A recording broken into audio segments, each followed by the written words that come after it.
A woman in jail after attempting to fill fake prescriptions. A young girl's mission to spread cheer to her elders, and Washington County Police are helping hang Christmas lights. You're watching St. George News at 5.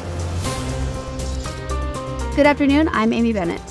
A California woman who was recently released from jail was arrested again after trying to fill fraudulent prescriptions in St. George.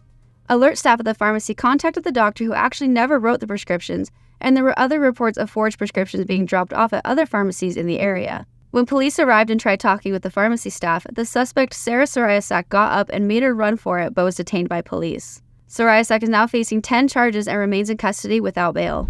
The Bureau of Land Management recently hosted an open house to discuss the roadway that had been authorized to be built in the Northern Corridor.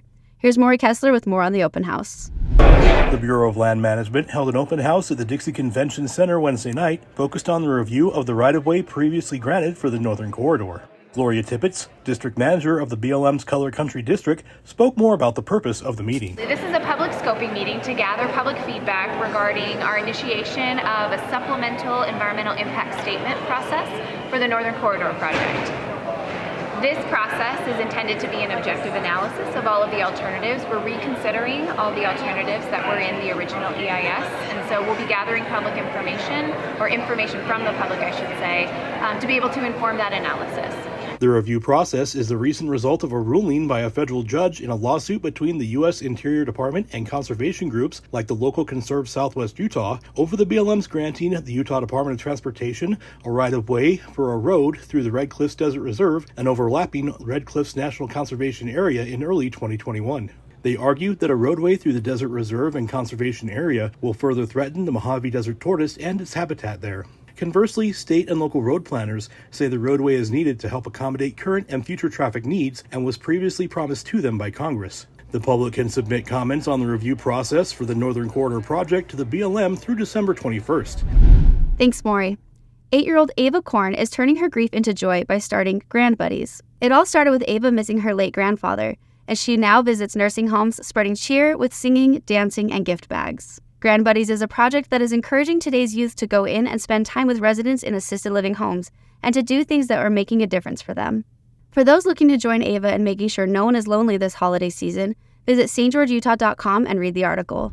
Author Lyman Hafen recently wrote a Christmas book with illustrations you might recognize if you're a longtime resident of St. George.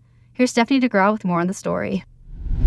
A Christmas Journey is a new book inspired by Lyman Hafen's granddaughter. But the illustrations that Esther West did for this book use the old 1950s, 60s townscape of downtown St. George. So those who remember the Hearst Variety at the corner of Main and Tabernacle, and the Santa Claus and his reindeer streaming across that intersection, or the old Pickett Lumber and Hardware store, which is where Steamroller Copies is now.